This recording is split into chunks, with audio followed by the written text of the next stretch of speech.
the beginning of the film, we witness a young girl leaving her home early on the morning of Christmas Eve, vanishing into the thick fog. Dr. Flores was abruptly awakened by a phone call, a pressing matter that required his immediate presence in his office. A policewoman informed him that Inspector Vogel had experienced an accident, thankfully without any injuries, but he was now in police custody. The authorities were seeking the psychiatrist's assistance to speak with Vogel.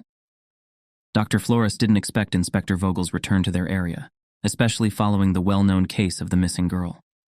Nevertheless, Vogel had his motives, and was now set on uncovering the real story. It all started before Christmas, as Vogel came to Abshot, a remote alpine town, to probe the mysterious disappearance of 16-year-old Analo Kesna, who had seemingly vanished without a trace. Inspector Vogel directed Agent Borgi to go with him to the Kesna home. The Kesna said their daughter, Analo, was responsible and did well in school, just like them. Analo was religious and clearly didn't run away, which some rebellious teens do. She wasn't even on social media, as it was against the Brotherhood's rules. Before leaving, Vogel suggested the Kesnas release a public statement, expecting reporters to swarm in. He thought that reporters could gather information faster than the police. As he departed, Maria, Analo's mother, gave Vogel a bracelet made by Analo. Outside, Vogel clapped, grabbing the neighbor's attention, who came out to see what was happening. Vogel was sure that if a crime had happened, it would have drawn attention, leaving no doubt this was an abduction. On that particular morning, Analu had plans to attend the Brotherhood Church but never reached her destination. Just 7 minutes after leaving her home, her mobile phone suddenly went offline. Concerned about their daughter's whereabouts, the Kastners, distressed and worried, turned to the public for any information. Inspector Vogel approached the Kastners to learn more about Analu's Brotherhood. Borgi described them as devout believers with strict rules.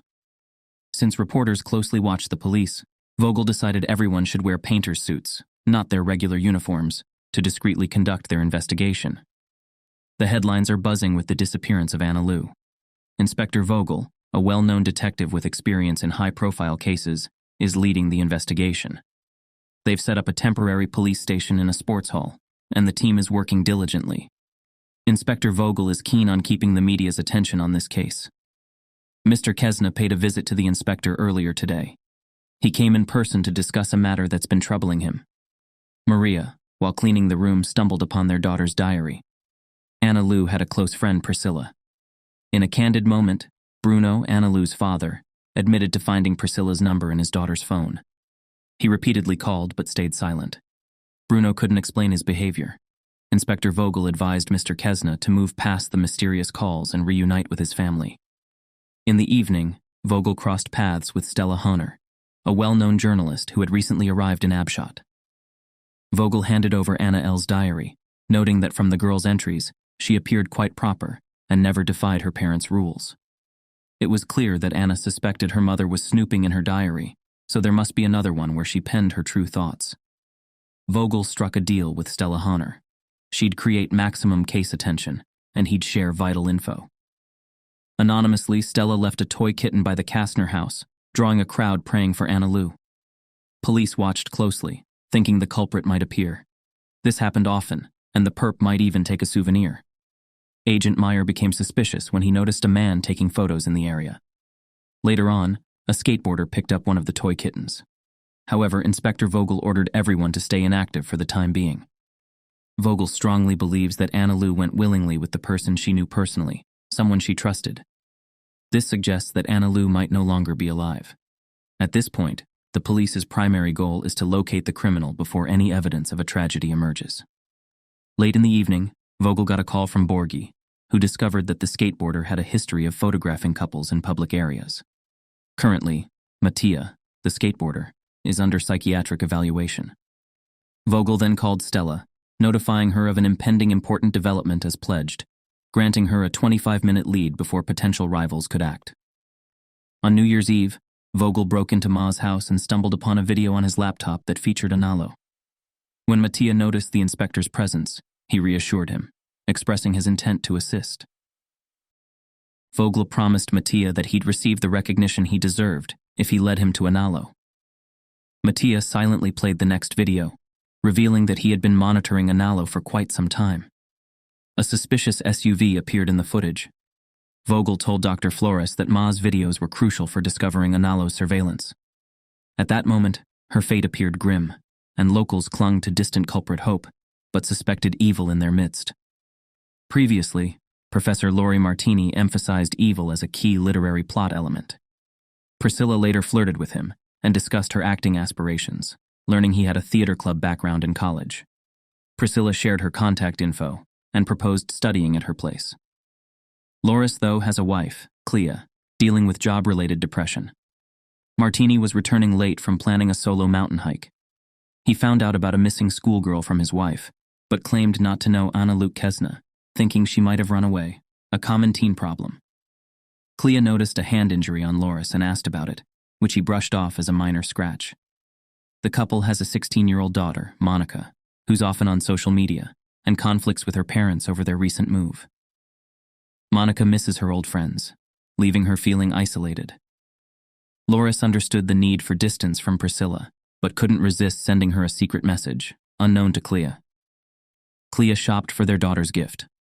Flyers about Anna's disappearance covered the town, and many volunteers and the police searched nearby areas for the missing girl. Loris had volunteered, and life for the Martini family continued as usual. Monica, as always, avoided talking to her parents, while Clea began considering finding a new job because her husband's salary wasn't enough, and there weren't any job prospects here. However, their tranquil life took a sudden turn when the news featured a car tailing an SUV. It was Loris's SUV for sure. Clea and Monica soon found out about it, but neither of them could make sense of the situation. Loris decided to call the police, asserting that he was the SUV's owner that had been on TV. Agent Borghi from the police informed him that the police weren't involved, and it was the doing of journalists. There had been a leak of information, and Loris was completely unaware that the police had been trailing him. In the meantime, Clea questioned her husband, who was in shock, about his whereabouts on the day the SUV disappeared. Loris hadn't been home until the evening that day because he had gone for a hike in the mountains. The injury on his hand deepened suspicions.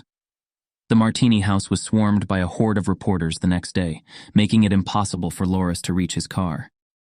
In the midst of this chaos, a car suddenly pulled up nearby, and a man urged Loris to get in. It turned out that the man was the lawyer, Giorgio Levi. According to the lawyer, going to the police wouldn't make any sense.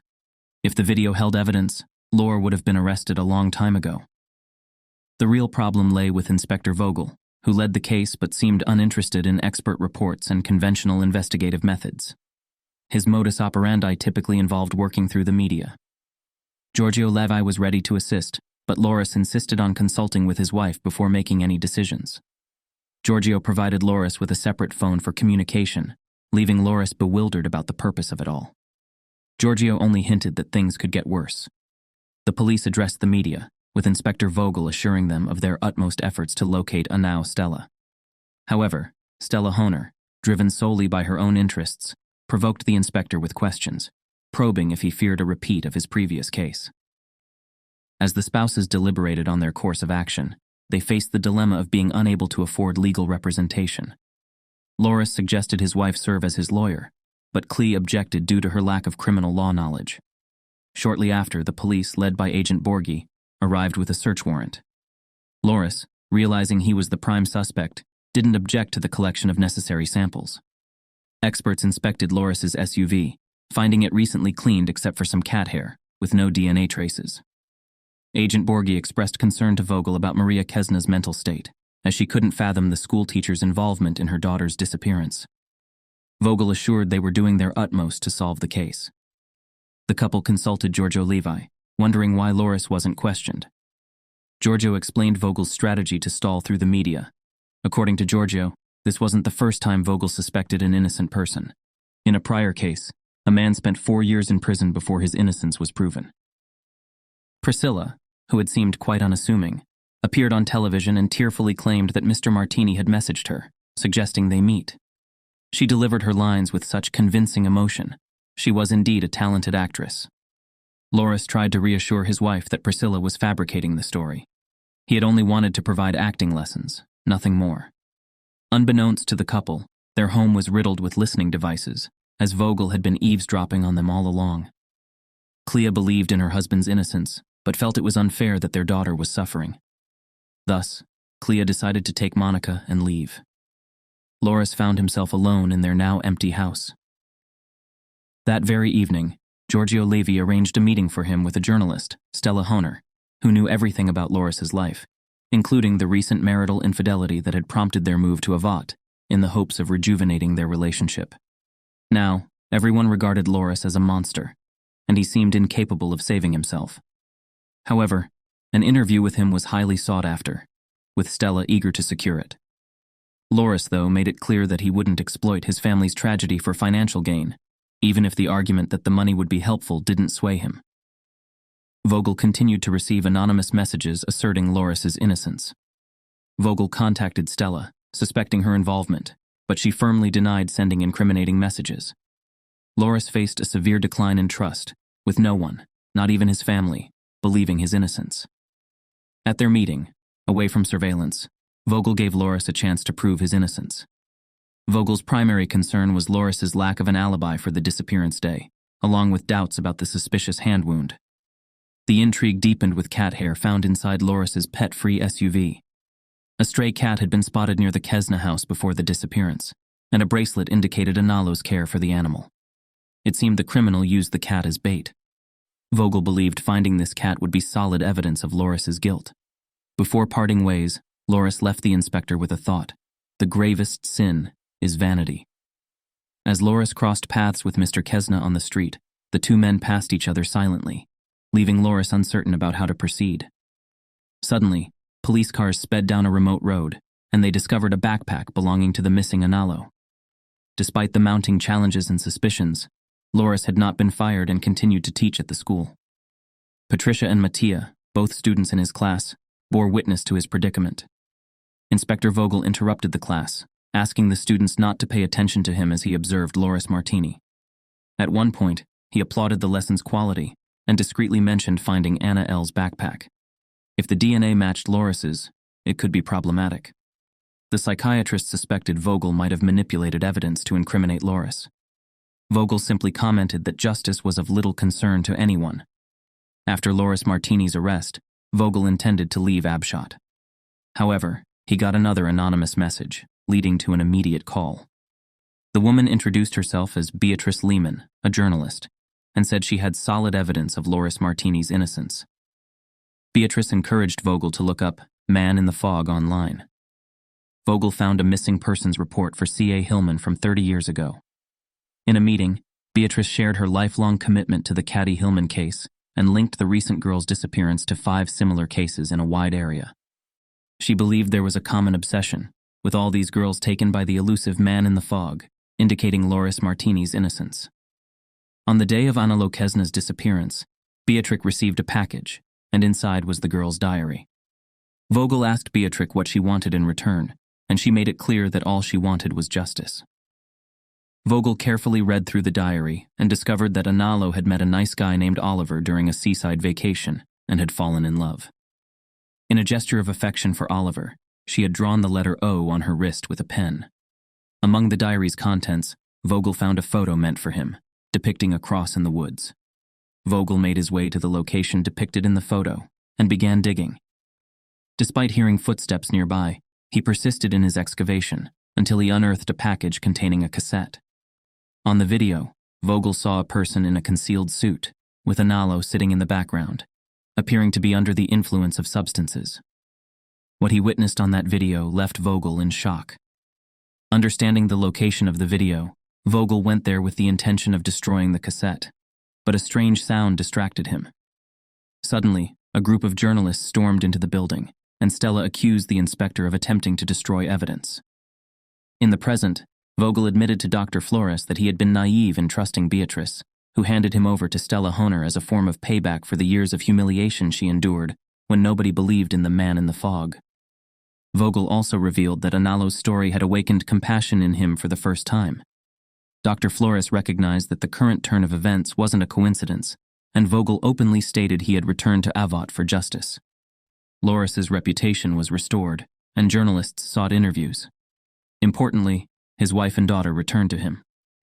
Giorgio Levi suggested that Loris consider suing the police for slander and wrongful arrest, potentially leading to substantial compensation for his family. Meanwhile, the police reopened the case of 6 girls missing over 30 years.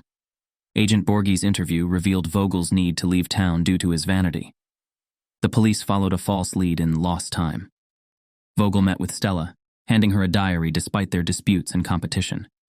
The inspector and the journalist collaborated when it suited their interests. Vogel appeared on live TV with Loris.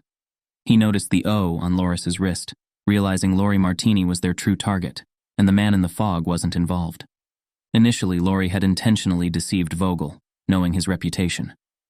Loris decided to exploit the situation. While literature's villains are often driven by hatred, real-life motives are often about money. On the fateful morning when Anna left home and saw her teacher trying to catch a cat, she agreed to help him, capitalizing on her distraction. Loris attacked her, executing his sinister plan after Anna's last breath. He then noticed the letter O drawn on her hand with a pen. Now Vogel realizes that Loris had initially targeted him, and there might have been no man in the fog. It could have been a product of the journalist's imagination. The idea was to ensure nobody found the body, but Loris, like Vogel, succumbed to vanity and drew the letter O on his wrist. Dr. Flores suspected that after the live broadcast, Vogel pursued and eliminated Loris. Vogel didn't resist arrest, and even told Dr. Flores it was nice talking to him. Dr. Flores returned to his everyday life, carrying his most significant secret. He was the man in the fog all along,